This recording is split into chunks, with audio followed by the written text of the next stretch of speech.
sudah banyak yang menolak wacana 3 periode ini. Tapi persoalannya tentu saja di dalam sistem politik demokrasi yang liberal, sesungguhnya penguasa, pemilik kedaulatan itu bukan rakyat. Walaupun misalkan publik nanti akan menolak, akan ada demo, akan ada ya macam-macam lah. Boleh saja kekuasaan itu akan menutup telinga, menutup mata, dan tetap ketok palu amandemen konstitusi, ketok palu jabatan presiden 3 periode.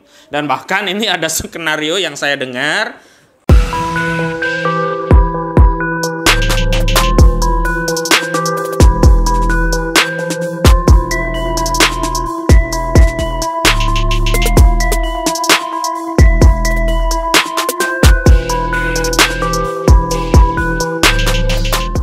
Assalamualaikum warahmatullahi wabarakatuh. Pemirsa sekalian, kita awali kajian kali ini. Kita akan membahas tentang wacana 3 periode untuk Pak Jokowi yang belum lama ini diwacanakan oleh Indobarometer.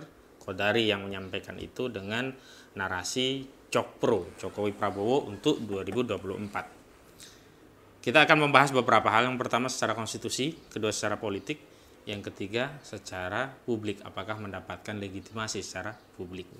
Pertama secara konstitusi.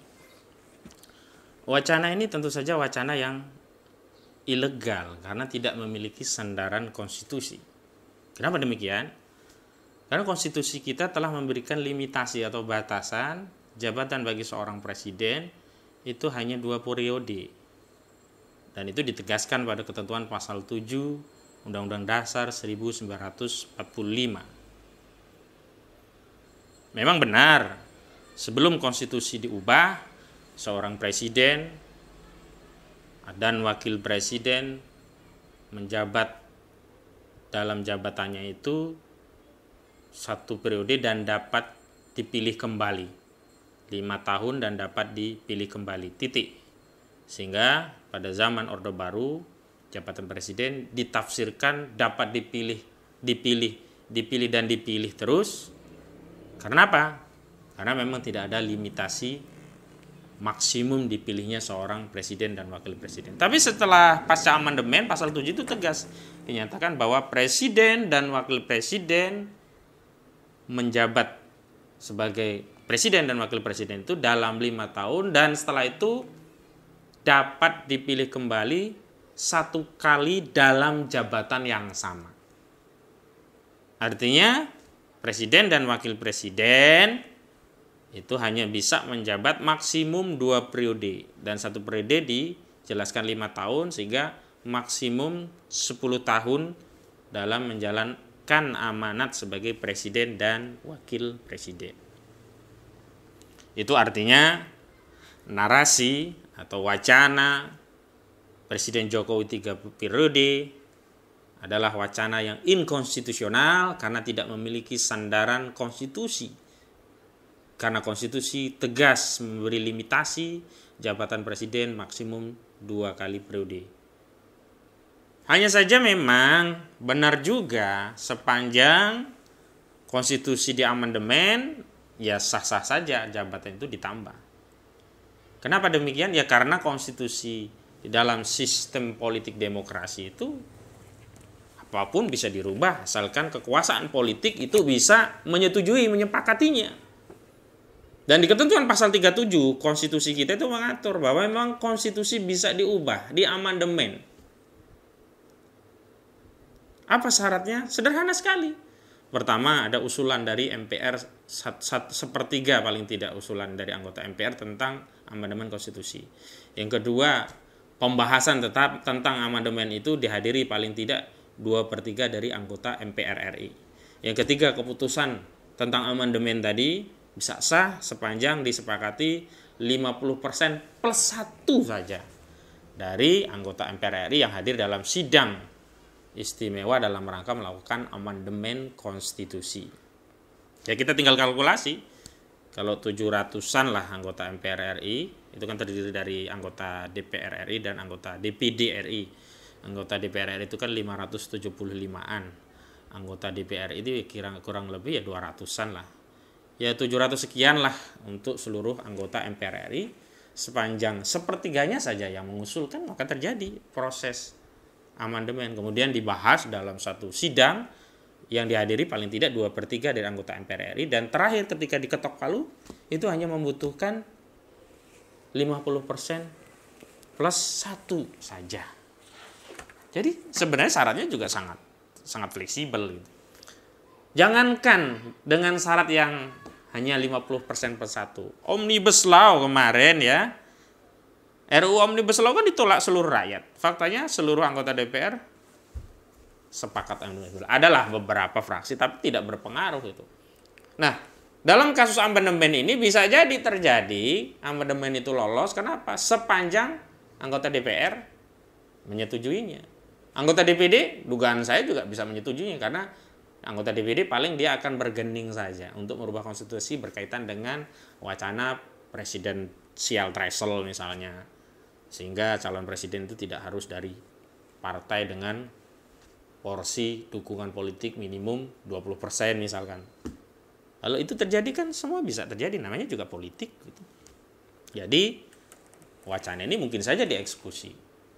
Yang kedua kita mau lihat secara politik. Nah, yang menjadi persoalan itu adalah apa sih yang melatar belakangi wacana 3 periode itu? Apakah karena dukungan publik yang begitu besar atas keberhasilan Presiden Pak Jokowi dengan program kartu-kartuannya, sebagaimana Kodari menyatakan, wah ada sibuk dia menghitung kartu ini, kartu itu, kartu ini, kartu itu, yang semuanya dianggap sebagai sandaran legitimasi bahwa wah asik juga Jokpro itu untuk 2024. Nah, ini persoalannya adalah apakah yang disampaikan lembaga survei tadi memang sama sebangun dengan yang dirasakan oleh rakyat?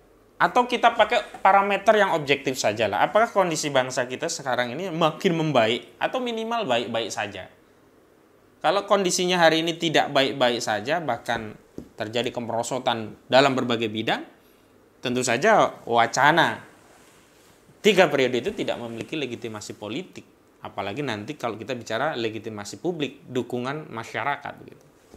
Kita lihat saja lah, terakhir kan kita sudah tahu BPK mengeluarkan audit tentang APBN kita dan sudah dijelaskan bahwa utang kita itu tidak sehat oleh APBN. Dengan parameter seluruh lembaga perbankan atau lembaga keuangan dunia itu, APBN kita tidak sehat, utang kita tidak sehat. Kenapa? Jauh melampaui apa yang semestinya maksimum dilakukan oleh negara untuk melakukan utang. Kalau dulu kan defisit APBN itu maksimum hanya 3% terhadap PDB. Sebelum ada Undang-Undang Nomor 2 Tahun 2020 yang memberikan limitasi defisit anggaran terhadap PDB itu boleh di atas 3%, berapapun. Dan menurut audit BPK itu kita defisitnya sudah di angka 6%-an lebih gitu. Dan itu tidak sehat. Utang kita itu tidak sehat. Bahkan membayar cicilan bunga hutang pun sekarang harus dengan hutang baru.